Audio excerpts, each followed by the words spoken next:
Tonight we're having a closer look at Century Arms Draco NAK9X.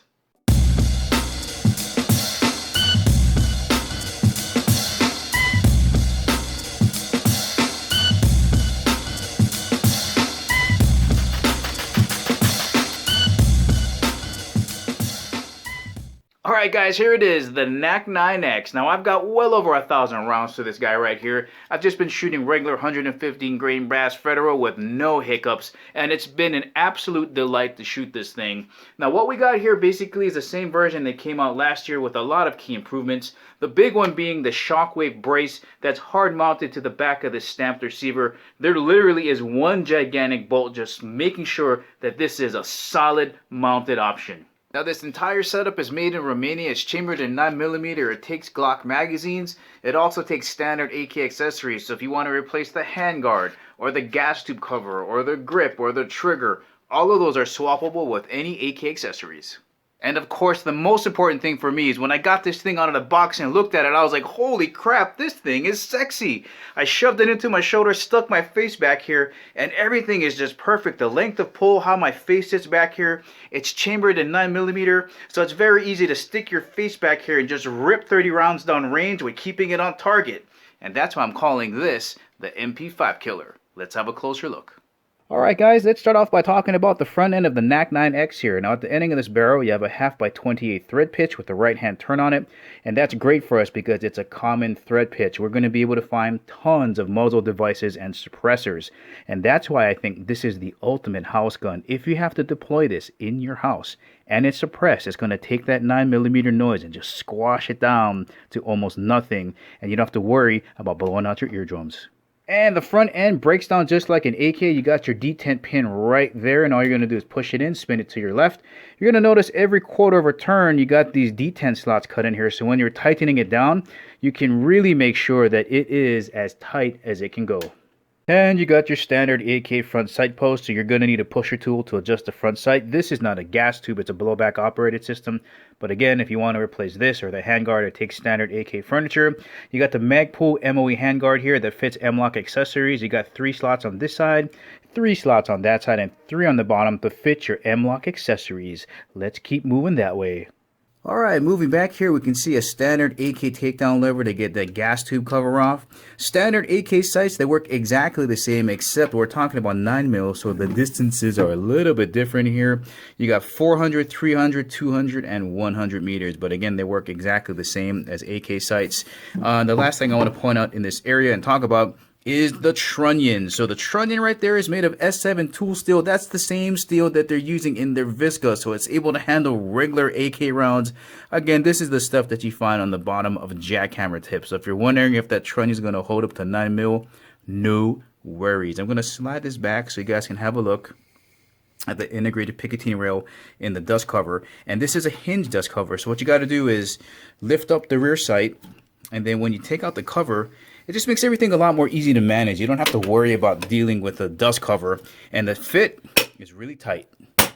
And the last 2 things I want to point out on this side of the firearm that are exactly like an AKR. Number 1, the charge handle. That works exactly the same. And the safety. Identical.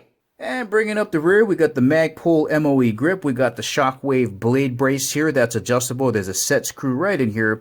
3 points of attachment for your rear sling. And remember guys, this entire unit here is hard mounted to the back of the stamped receiver. It is absolutely solid. It ain't going anywhere.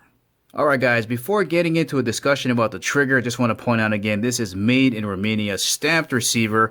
I'm going to tip this on the side so you guys can see just how tight those rivets are. No deformities.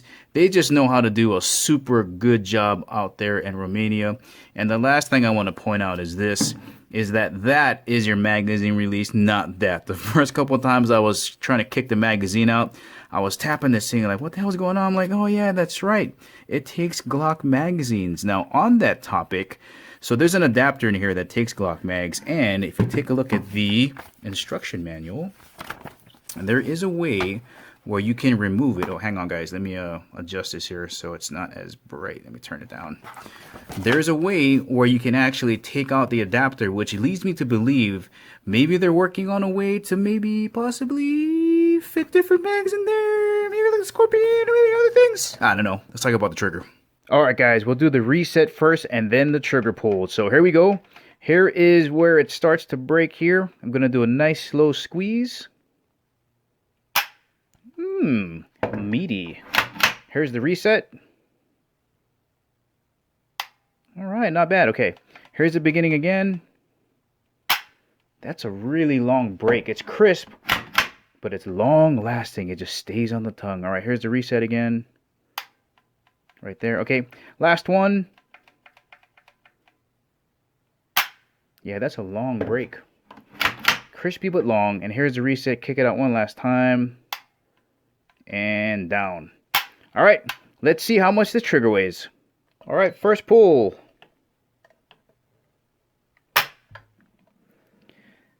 £6, 15 ounces. Second pull.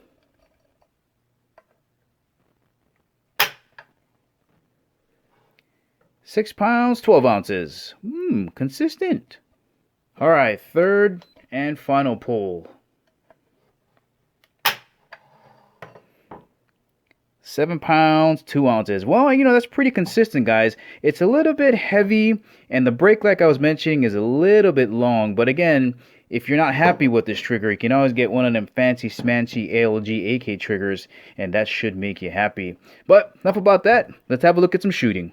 Alright guys, let's sum it up. Now, my general philosophy with AK-47s is the closer the country is to Russia, the better it's going to be, right? Of course, you want to try to get one from Russia, but those Eastern Bloc type countries put together just an outstanding AK, and this one is assembled in Romania. So the quality of assembly and the parts that are being used are excellent. And it's such an easy shooting firearm at 9mm, very easy to keep it on target.